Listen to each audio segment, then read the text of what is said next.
Preparation of alkene में hydrogenation के बाद अब हम डिस्कस करते हैं वुड्स रिएक्शन, जो कि प्रिपरेशन ऑफ एल्केन के लिए एक काफी इंपॉर्टेंट प्रोसेस है। देखिए, वुड्स रिएक्शन बेसिकली है क्या कि अगर हम यहां पर कोई एल्काइल हैलाइड लेते हैं in the presence of sodium and dry ether. हम एक एक चीज को डिस्कस करेंगे कि यहाँ पर सोडियम या ड्राई ईथर का क्या रोल है, व्हाइट इज ड्राई ईथर, कोई और ईथर क्यों नहीं ले लिया, ड्राई के बदले कोई पोलर या एक्वस मीडियम क्यों नहीं लिया, और इस रिएक्शन में हम करने क्या जा रहे हैं, इसका मैकेनिज्म क्या है, ईच एंड एवरीथिंग हम डिस्कस करेंगे। देखिए, यहां पर हम जो भी एल्काइल और हैलाइड लेंगे, एल्काइल हैलाइड, इसका सिंपल तरीका क्या है कि जो भी यहां पर एल्काइल ग्रुप है, जो भी एल्काइल ग्रुप है, उस एल्काइल ग्रुप को हम उसी एल्काइल ग्रुप से अगर कनेक्ट कर दें, जो भी यहाँ हैलाइड के साथ ग्रुप है, चाहे मिथाइल है, इथाइल है, प्रोपाइल है, आइसोप्रोपाइल है या कोई और है, हम उस एल्काइल को उसी एल्काइल के साथ अगर कनेक्ट कर दें तो आप देखेंगे कार्बन चेन डबल हो गई है ना। कार्बन चेन कहीं ना कहीं डबल हो रही है। तो जहां कार्बन चेन डबल हो गई और साथ में दो मॉलिक्यूल सोडियम हैलाइड के भी निकल गए, तो ये रिएक्शन क्या कर रहा है, कार्बन चेन को डबल कर रहा है, कार्बन चेन को डबल कर रहा है। लाइक अगर मैंने यहां पर मिथाइल क्लोराइड लिया in the presence of sodium dry ether लिया, लेकिन हमने क्या किया, जो भी यहां पर एल्काइल हैलाइड है उसके दो मॉलिक्यूल हम ले रहे हैं, दो मॉलिक्यूल, ठीक है।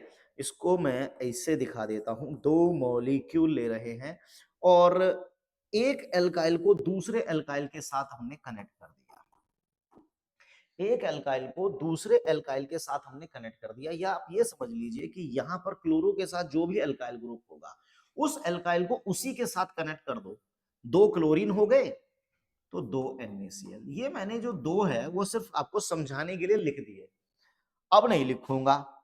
अब ये देखिए, ये लिया मैंने ethyl chloride sodium in the presence of dry ether. तो आपको क्या करना है, जो भी ये एल्काइल ग्रुप है, what ever be the alkyl group which is bonded with this halogen, इसको इसी के साथ कनेक्ट कर देना है। जैसे ये हमने इथाइल लिया, अब इथाइल को हम इसी इथाइल के साथ कनेक्ट कर दें, then you will get butane, you will get butane. तो देखो ना, एक के दो हो गए, मिथाइल लिया तो इथेन आ गया, इथाइल क्लोराइड लिया तो ब्यूटेन आ गया, ब्यूटेन। लेकिन अगर हम आइसोप्रोपाइल लेते तो, चलिए ले लेते हैं, ये लिया हमने आइसोप्रोपाइल क्लोराइड, ये हमने इसके दो मॉलिक्यूल ले लिए, sodium in the presence of dry ether भी ले लिया। इस एल्काइल को हम इसी एल्काइल के साथ कनेक्ट कर देंगे। देखिए, दिस इज आइसोप्रोपाइल, ये मैंने फिर से आइसोप्रोपाइल लिया और इसको इसी के साथ कनेक्ट कर दिया, और साथ में दो मॉलिक्यूल NaCl के आगे। लेकिन ये जो कहानी है, ये कहानी आखिर आगे बढ़ कैसे रही है, इसका कोई मैकेनिज्म नाम की चीज कुछ होगी या नहीं होगी, आखिर इसकी क्या लिमिटेशन है, क्या बेनिफिट है, वो सब हम इसमें जानते हैं। तो Wurtz reaction basically carbon chain को डबल कर रहा है, एक के दो, दो के चार। ऐसा लग रहा है जैसे जुआरियों का रिएक्शन या सट्टेबाजों का रिएक्शन हो कि भाई एक के दो, एक के दो, एक के दो हो रहे हैं, राइट। तो यहां पर जब भी आपको कार्बन चेन डबल करनी हो और जब भी आप किसी नंबर को 2 से मल्टीप्लाई करेंगे, it is always an even number. Ethane, butane, 2,3 dimethyl butane, यानी कि आपको एक ऐसा मॉलिक्यूल मिल रहा है जो सिमेट्रिक है। सिमेट्रिक का मतलब जिसको दो इक्वल पार्ट में बांटा जा सकता है, दो इक्वल पार्ट में काटा जा सकता है, दो इक्वल पार्ट में बांटा जा सकता है। वो सिमेट्रिकल एल्केन अगर आपको मिल रहे हैं तो केवल और केवल वुड्स रिएक्शन से मिल रहे हैं। अच्छा जी, अगर हम इसके मैकेनिज्म की बात करें तो क्या होगा, देखिए एक्चुअली में क्या होता है, पूरे ऑर्गेनिक में ले दे के दो ही तरह के मैकेनिज्म आते हैं, पोलर और नॉन पोलर। जो नॉन पोलर होते हैं उनको हम फ्री रेडिकल मैकेनिज्म के नाम से भी जानते हैं, और जो पोलर मैकेनिज्म होते हैं उनमें कहीं ना कहीं कार्बोकैटायन और कार्बो एनायन टाइप के मॉलिक्यूल बनते हैं, ठीक है। तो अगर हम इसका, क्योंकि वैसे इस रिएक्शन का कोई एक सर्टेन मैकेनिज्म तो है नहीं कि भाई नॉन पोलर ही है या पोलर है, ऐसा कुछ नहीं है। देखिए यहां पर जैसे कि मान लीजिए मैंने इस रिएक्शन के मैकेनिज्म की बात कर रहा हूं, sodium in the presence of dry ether, ठीक है, यू विल गेट दिस। अब देखिए इसमें हो क्या रहा है कि सोडियम अपनी आप को आयोनाइज बहुत जल्दी कर सकता है, बहुत तीव्रता के साथ सोडियम अपने आप को आयोनाइज कर सकता है। चलो बहुत बढ़िया, इसने अपने आप को आयोनाइज कर लिया। अब इसने अपने आप को अगर आयोनाइज कर लिया तो आगे क्या होगा, देखिए आगे कुछ इस तरह की घटना हो सकती है कि क्लोरीन कहीं ना कहीं कार्बन से ज्यादा इलेक्ट्रोनेगेटिव है, तो कार्बन से इलेक्ट्रॉन विड्रॉ करने की प्रोबेबिलिटी बहुत हाई है, बहुत हाई है। देखिए ये ध्यान रखिएगा, ये कोई सर्टेन मैकेनिज्म नहीं है। आप देखेंगे बुक्स में दोनों तरह के मैकेनिज्म लिखे होते हैं, पोलर नॉन पोलर दोनों टाइप के, ठीक है। तो ये बन जाता है इस तरह से। अब जो इलेक्ट्रॉन सोडियम भाई साहब ने लूज कर दिए थे उन्हें कौन गेन करेगा, देखिए उन्हें गेन करने का काम कौन करेगा, अरे नेगेटिव को गेन करने का काम हमेशा पॉजिटिव करता है। अब ये कार्बोकैटायन हमने बनाया, इसमें कार्बोकैटायन कार्बन में कार्बन के अराउंड कितने इलेक्ट्रॉन है, देखिए कार्बन के अराउंड वैसे होते हैं पूरे 8 इलेक्ट्रॉन जब वो बॉन्डिंग में होता है, इस तरह के 8 इलेक्ट्रॉन होते हैं। लेकिन अगर वो अगर वो कार्बोकैटायन में कन्वर्ट हो गया तो इसका मतलब ये हो सकता है कि यहां से जो इलेक्ट्रॉन है वो कोई और लेकर चला गया, कार्बन का इलेक्ट्रॉन कोई और लेकर चला गया, यानी अब कार्बन हमारा, उसके पास बेचारे के पास अब 6 इलेक्ट्रॉन हैं। कार्बन के अराउंड, कार्बोकैटायनिक कार्बन के अराउंड 6 इलेक्ट्रॉन है। अगर ये एक इलेक्ट्रॉन ले लेता है, अगर ये एक इलेक्ट्रॉन ले लेता है तो अब इसके पास 7 इलेक्ट्रॉन हो जाएंगे। लेकिन 7 इलेक्ट्रॉन होने के बावजूद भी इस पे नेगेटिव चार्ज नहीं आएगा क्योंकि पॉजिटिव चार्ज इसका न्यूट्रल हो गया है। एक इलेक्ट्रॉन इसने लिया तो अब ये न्यूट्रल हो गया। अब मैं क्या करता हूं, क्योंकि मैंने यहाँ पे 2 सोडियम लिए, हर चीज में 2-2 बना रहा हूं, 2 सोडियम ले लूंगा, 2 सोडियम आयन, 2 इलेक्ट्रॉन, बहुत बढ़िया। अब इसी तरह से ये 2 मॉलिक्यूल हुए, 2 मिथाइल पॉजिटिव, 2 Cl माइनस, तो 2 मिथाइल पॉजिटिव दोनों एक एक इलेक्ट्रॉन लेंगे तो 2 मिथाइल रेडिकल बनेंगे। जी हाँ, मिथाइल रेडिकल, मिथाइल रेडिकल। अब इन दोनों रेडिकल को अगर हम आपस में ही कनेक्ट कर दे then you will get ethane. 2 methyl radical को, यानी यहां से मिथाइल डॉट, 2 मिथाइल डॉट आएंगे, 2 मिथाइल डॉट, और दोनों ही आपस में बॉन्डेड होकर इथेन दे सकते हैं। ये एक इस तरह का एक प्रोबेबल मैकेनिज्म है। मैं ये नहीं कह रहा हूं कि कसम खा के कि यही मैकेनिज्म है, इस प्रोसेस का कोई सर्टेन मैकेनिज्म नहीं है। सो अगर हम ये तो हमने रेडिकल लिया, अगर हम इसके पोलर मैकेनिज्म की बात करें तो कैसा होगा, अगर हम इसके पोलर मैकेनिज्म की बात करें तो कैसा हो सकता है। तो देखो जहां पोलर मैकेनिज्म आते हैं वहां पे कार्बोकैटायन, कार्बो एनायन टाइप के कुछ इंटरमीडिएट बनते हैं। रिएक्शन तो यही है जिसका हमें मैकेनिज्म करना है। लाइक सोडियम तो चलिए अपनी आदत के अनुसार आयोनाइज हो गया, और क्लोराइड जो है उसने भी इलेक्ट्रॉन विड्रॉ किए, Cl पॉजिटिव बन गया है और Cl माइनस बन गया है। बहुत बढ़िया। अगर हम कार्बन चेन को डबल करना चाहते हैं, दो अलग अलग तरह के कार्बन को कनेक्ट करना चाहते हैं, तो हमें एक को पॉजिटिव एक को नेगेटिव बनाना पड़ेगा। एक को पॉजिटिव एक को नेगेटिव बनाने का मतलब क्या है कि जैसे यहां पर मैंने 2 मॉलिक्यूल ले लिए, 2 मिथाइल कार्बोकैटायन आ गया, ठीक है। अब 2 इलेक्ट्रॉन भी लूज हुए हैं, 2 सोडियम ने, दोनों ने एक एक इलेक्ट्रॉन लूज कर दिया।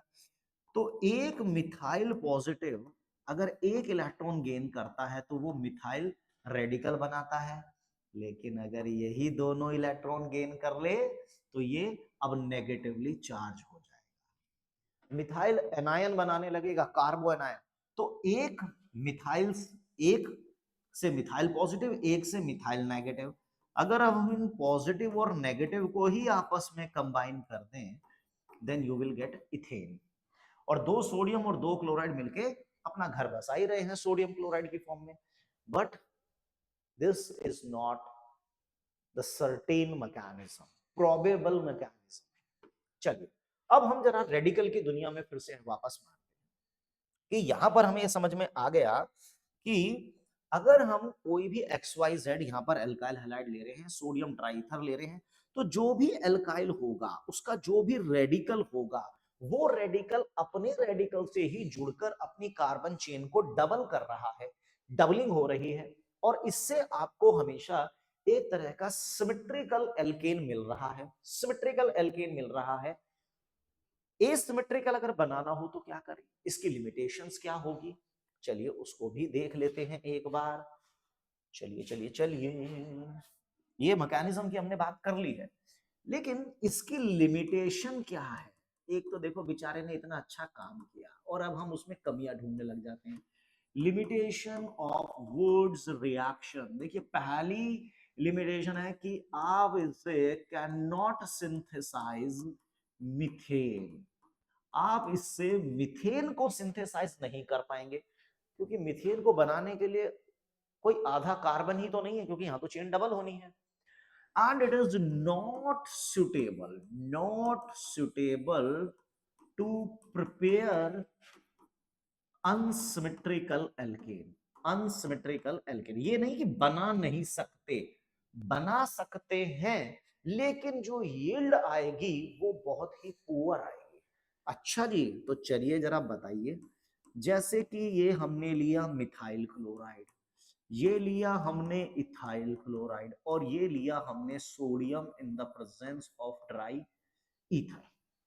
देखो क्या क्या प्रोडक्ट आप लिख सकते हैं यहां पे। मिथाइल डॉट को मिथाइल डॉट से अगर मैं जोड़ दूं तो दो मिथाइल डॉट, देखिए कौन कौन से रेडिकल बन रहे हैं। यहां से रेडिकल हम बना सकते हैं मिथाइल डॉट, यहां से हम रेडिकल बना सकते हैं इथाइल डॉट, ठीक है ना, मिथाइल डॉट इथाइल डॉट। अब यहां पर क्या क्या परमुटेशन और कॉम्बिनेशन हो सकता है। अगर हम मिथाइल डॉट को मिथाइल डॉट से जोड़ दें, then you will get ethane. अगर हम इथाइल डॉट को इथाइल डॉट से जोड़ दें तो ब्यूटेन।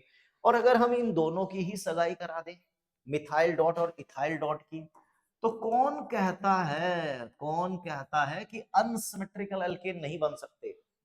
बन सकते हैं, बट उनकी जो यील्ड आएगी, जो परसेंटेज आएगी, वो बहुत ही गरीब होगी। पुअर यील्ड है, पुअर यील्ड, परसेंटेज बहुत कम होगी, ठीक है ना, परसेंटेज थोड़ी सी कम होगी। देखिए, तो it is not suitable to prepare unsymmetrical alkane. लेकिन ऐसा नहीं है कि सिर्फ यही प्रोडक्ट मिल रहे हैं।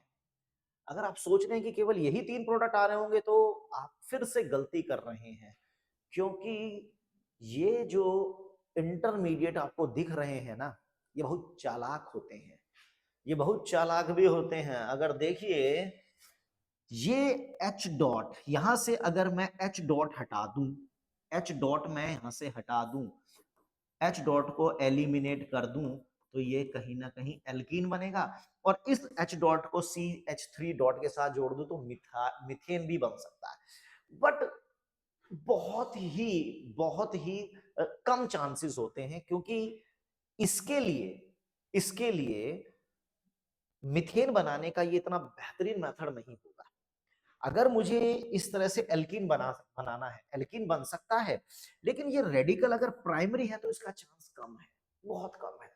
सेकेंडरी या टर्शरी होता तो फिर भी हम एक बार को सोच लेते, सेकेंडरी या टर्शरी होता तो फिर भी हम एक बार को सोच लेते। प्राइमरी में बहुत कम चांस है, लेकिन बहुत कम अमाउंट में प्रिपरेशन एल्कीन की भी हो सकती है। चलिए, इसमें जैसे अगर हमने मान लीजिए ये मैंने लिया एक इथाइल क्लोराइड, ये हमने लिया एक आइसोप्रोपाइल क्लोराइड, और यही sodium in the presence of dry ether, ठीक है। तो क्या क्या प्रोडक्ट आ सकते हैं, तो देखिए क्या क्या प्रोडक्ट आ सकते हैं। यहां से क्या आएगा, यहां से आएगा इथाइल डॉट। अच्छा, यहां से क्या आएगा, यहां से आएगा आइसोप्रोपाइल रेडिकल, आइसोप्रोपाइल रेडिकल। अगर हम इथाइल डॉट को इथाइल डॉट के साथ कनेक्ट कर दें तो ब्यूटेन, 1 2 3 4 ब्यूटेन आ गया। अगर हमने इथाइल डॉट को इथाइल डॉट के साथ कनेक्ट कर दिया देन विल गेट ब्यूटेन। अगर हम आइसोप्रोपाइल, दिस इज आइसोप्रोपाइल, इसी के दो मॉलिक्यूल आइसोप्रोपाइल और दोनों को ही आपस में कनेक्ट कर दें तो ये मिल जाएगा आपको 2,3 डाइमिथाइल ब्यूटेन, 2,3 डाइमिथाइल ब्यूटेन। लेकिन इन दोनों को ही हम आपस में कनेक्ट कर दें तो इथेन और इथेन किसके साथ जुड़ेगा, आइसोप्रोपाइल के साथ, मतलब इथाइल डॉट और आइसोप्रोपाइल डॉट, इथाइल डॉट और आइसोप्रोपाइल डॉट को जोड़ दे। देखिए इसमें ये सिमेट्रिक है, ये सिमेट्रिक है, लेकिन ये जो अनसिमेट्रिकल है बन तो रहा है लेकिन इसकी जो यील्ड आ रही है ये कोई खास यील्ड नहीं आ रही है, प्रॉपर यील्ड नहीं है। अब इसमें एक प्रॉब्लम और भी है, एक प्रॉब्लम और भी है कि जैसे ये आइसोप्रोपाइल रेडिकल है, राइट, अगर मैं इसमें से H डॉट को हटा दूं, H डॉट को रिमूव कर दूं, टन टन टन, H डॉट को हटाते ही ये एल्कीन में चला गया और H डॉट इथाइल डॉट से मिलकर इथेन भी बना सकता है। तो देखो हमें यहाँ पर प्रोपीन भी मिलती हुई दिख रही है और यहाँ पर हमें इथेन भी मिलता हुआ दिख रहा है, बट यील्ड बहुत कम है, यील्ड बहुत कम है, ये बात मैं बार बार बोल रहा हूं। It is suitable to prepare symmetrical alkane जहां पर एक के दो हो रहे हैं या दो के चार हो रहे हैं, but it is not suitable to prepare unsymmetrical alkene या सॉरी अनसिमेट्रिकल एल्केन, और we can say that alkane of odd number of carbon atom, उनके लिए ये इतना बेटर नहीं माना जाएगा। अच्छा जी ये बात बताइए कि जब हमने वुड्स रिएक्शन किया हम हर जगह सोडियम ड्राईथर, सोडियम ड्राईथर ले रहे हैं, अरे पानी ले लेते यार, है ना, पानी ले लेते, अल्कोहल ले लेते तो क्या हो जाता। देखो भाई जो सोडियम है ना ये बहुत ही एक होता ना बहुत ही शैतान बच्चा जिसको हर घड़ी कुछ ना कुछ गड़बड़ करनी है, तो sodium is one of them. तो ऐसे बच्चे को बहुत ही ध्यान से रखना पड़ता है ताकि वो कुछ खुरापात ना कर दे। सोडियम को आप पानी के साथ और अल्कोहल के साथ तो छोड़ ही नहीं सकते, धुआंधार रिएक्शन करता है, आपने देखा भी होगा सोडियम को पानी में डाल दो बहुत जबरदस्त बहुत ही वायलेंट रिएक्शन होता है। तो सोडियम का कोई भी रिएक्शन कभी भी एक्वस मीडियम में नहीं हो सकता, पोलर मीडियम में करना बहुत बड़ा गुनाह हो। तो यहां पर इसलिए हमने क्या लिया, ड्राई ईथर लिया। अच्छा अगर हम एक्वस लेते तो सोडियम बुरा मान जाता, सोडियम बहुत ही वायलेंटली रिएक्ट करता। तो सोडियम को शांत रखने के लिए कि सोडियम का काम था केवल अपने इलेक्ट्रॉन लूज करे बाकी टांग ना अड़ाए, तो हमने क्या किया सोडियम को ड्राई ईथर के साथ लिया। ड्राई ईथर मतलब बिल्कुल सूखा। चलिए अब ये ड्राई ईथर सोडियम को क्या कर रहा है, देखो अभी मैंने बताया ना शैतान बच्चा अगर घूमेगा फिरेगा तो खुरापात मचाएगा। शैतान बच्चे को या तो उसकी एनर्जी को चैनलाइज करना पड़ता है या उसके ऊपर निगाह रखनी पड़ेगी, यहां से कहीं जाए ना, उसको बांध के रखना पड़ेगा नहीं तो गड़बड़ कर देगा।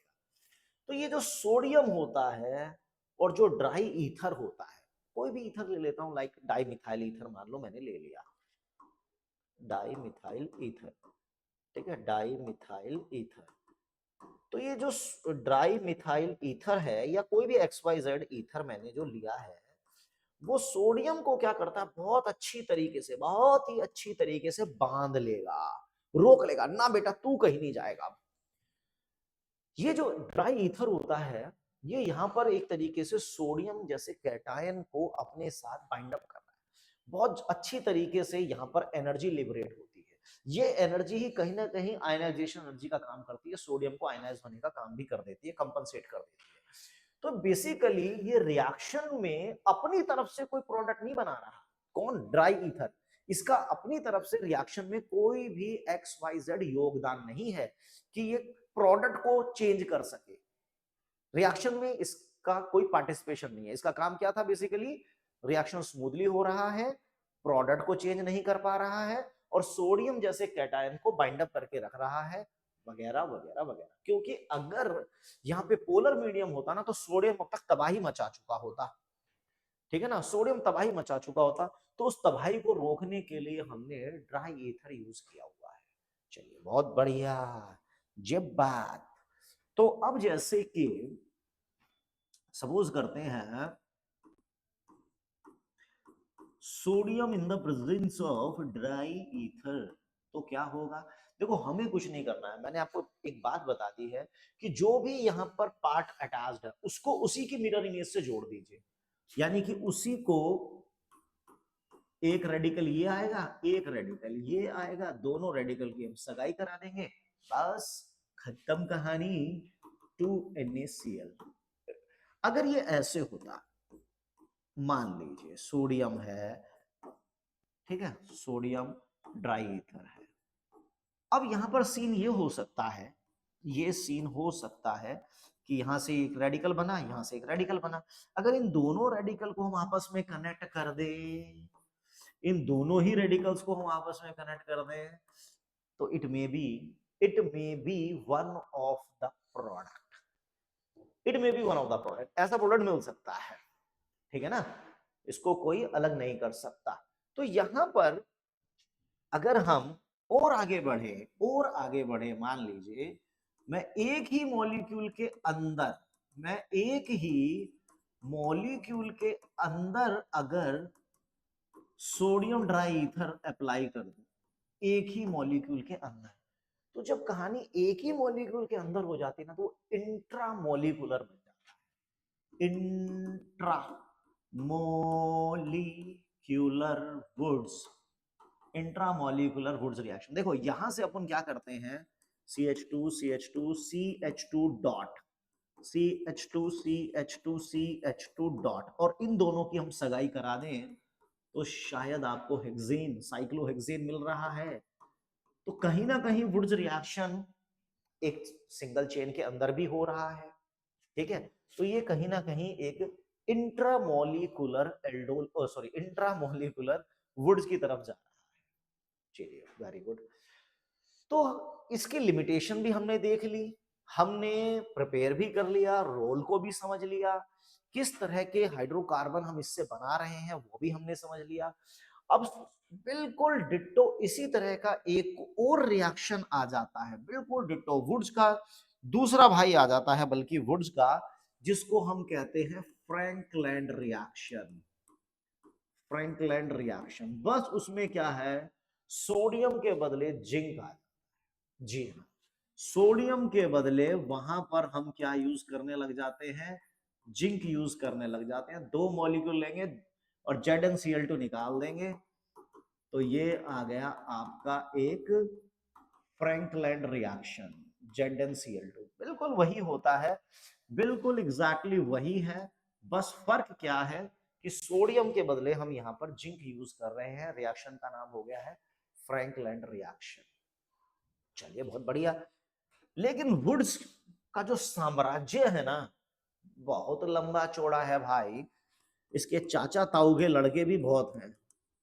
देखिए चाचा ताऊ के लड़के से मेरा मतलब क्या है कि जब यही रिएक्शन एरोमेटिक कंपाउंड में आप लगा देते हैं, sodium in the presence of dry ether, जब यही रिएक्शन आप एरोमेटिक में लगाते हैं, तो मैंने क्लोरो के साथ जो भी ग्रुप है उसको उसी के साथ अटैच्ड कर दो, क्लोरो के साथ जो भी ग्रुप है उसको उसी के साथ अटैच्ड कर दो, तो ये आ गया डाइफिनाइल। तो ये रिएक्शन क्या बन गया आपका, फिटिग रिएक्शन बन गया। This is called Fittig reaction. Fittig बिल्कुल सेम है वुड्स का, बस वुड्स ने जो साम्राज्य संभाला हुआ है वो स्ट्रेट चेन में संभाल लिया, फिटिंग ने कहा मैं एरोमेटिक को संभाल लेता हूं। तो एरोमेटिक की दुनिया में फिटिक काम करता है, एलिफेटिक की दुनिया में वुड्स काम करता है। और जब दोनों कोलैबोरेट कर लेते हैं कि चलो भाई दोनों भाई हैं, हम दोनों मिलके काम करेंगे, तो वो बन जाता है वुड्स फिटिग, वुड्स फिटिग रिएक्शन। देखो कैसे, देखो ये जो एरोमेटिक पार्ट है ये तो हो गया फिटिक वाला, और ये जो एलिफेटिक पार्ट है ये हो गया वुड्स का, और सोडियम ड्राई ईथर तो देखो चल ही रहा है, सोडियम ड्राई ईथर। तो अगर मैंने दो बेंजीन को दो फिनाइल को कनेक्ट कर दिया तो वो फिटिंग प्रोडक्ट होगा, दो मिथाइल डॉट को कनेक्ट कर दिया वो वुड्स प्रोडक्ट होगा। हमें चाहिए वुड्स फिटिंग प्रोडक्ट, तो हम एलिफेटिक और एरोमेटिक इन दोनों को कनेक्ट कर देते हैं। एलिफेटिक और एरोमेटिक दोनों को कनेक्ट करेंगे, now this is called Wurtz Fittig product. Wurtz Fittig product है टॉलिन। ऐसा नहीं है कि यहां पर डाइफिनाइल नहीं बनेगा या इथेन नहीं बनेगा, बनेंगे बाई प्रोडक्ट के तौर पे वो भी बन सकते हैं यहां पर। लेकिन क्योंकि हम बात कर रहे हैं वुड्स फिटिंग प्रोडक्ट की, तो हमें एलिफेटिक और एरोमेटिक दोनों का कंबाइंड प्रोडक्ट लिखा टॉलिन, राइट। अभी देखिए साम्राज्य थोड़ा सा और है, मैंने कहा ना वुड्स की नकल मारने वाले बहुत हैं इसमें।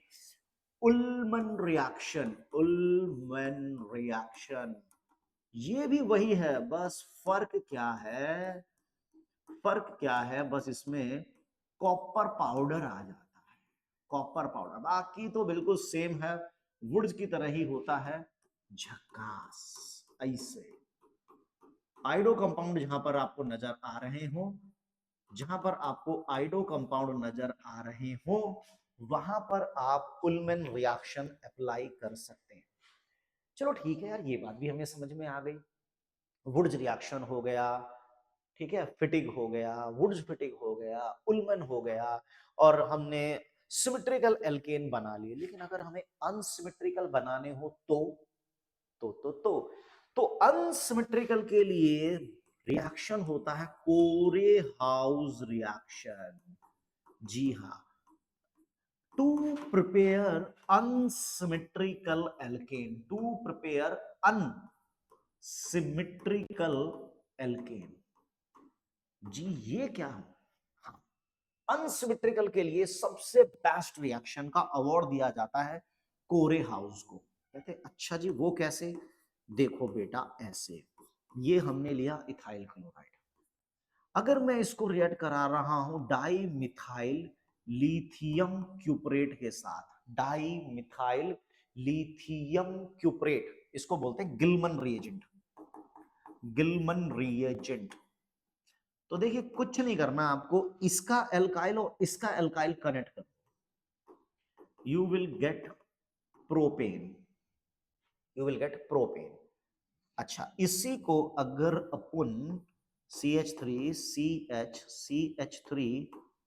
आइसोप्रोपाइल लिथियम क्यूपरेट से ले, तो इसका एल्काइल और इसका एल्काइल दोनों को कनेक्ट कर दो, CH3 CH2 CH3 CH3, ये बन गया आपका अनसिमेट्रिकल एल्केन। तो देखिए सिमेट्रिकल के लिए तो वुड्स ने चौके छक्के लगा ही दिए, वो तो चौके छक्के मार ही रहा है, लेकिन अनसिमेट्रिकल एल्केन बनाने के लिए Corey House reaction is one of the best reaction, one of the best reaction to prepare unsymmetrical alkane. Unsymmetrical alkane के लिए सबसे बेहतर रिएक्शन हम इसको कंसीडर कर सकते हैं। आप किसी और तरीके का भी इसमें रिएजेंट ले सकते थे, लाइक मैं इसको एक यहां पर ले लेता हूं CH3 CH2, या मैं इसको चलो मैं आइसोप्रोपाइल ले लेता हूं क्लोराइड, और यहां पर मैंने बहुत ही विध्वंसक di tertiary butyl lithium cuprate Gilman reagent, तो दोनों के एल्काइल को आपको कनेक्ट करना है, दोनों के एल्काइल पार्ट को आप कनेक्ट कर दीजिए, बाकी सब बाई प्रोडक्ट है। तो ये देखिए हमें अनसिमेट्रिकल एल्केन, अनसिमेट्रिकल एल्केन के लिए Corey house is one of the best reaction. तो ये कुल मिलाकर सारी की सारी रामायण कहानी स्टोरी थी वुड्स रिएक्शन की, या उससे मिलते जुलते कुछ रिएक्शंस की, उसकी लिमिटेशंस की, उससे हम क्या क्या प्रिपेयर कर सकते हैं, ड्राइथर का यहाँ पर क्या रोल था, Fittig reaction, Wurtz Fittig reaction, और उल्मन रिएक्शन जो उसी से मिलते जुलते रिएक्शन है, and finally Corey House reaction जो उसकी लिमिटेशन को ओवरकम कर देता है अनसिमेट्रिकल एल्कीन की प्रिपरेशन के लिए। तो हाइड्रोकार्बन की जो प्रिपरेशन वाला एपिसोड है हमारा ये चलता रहेगा, तो इसमें लगातार आप पढ़ते रहिए और आगे बढ़ते रहिए। Thank you very much.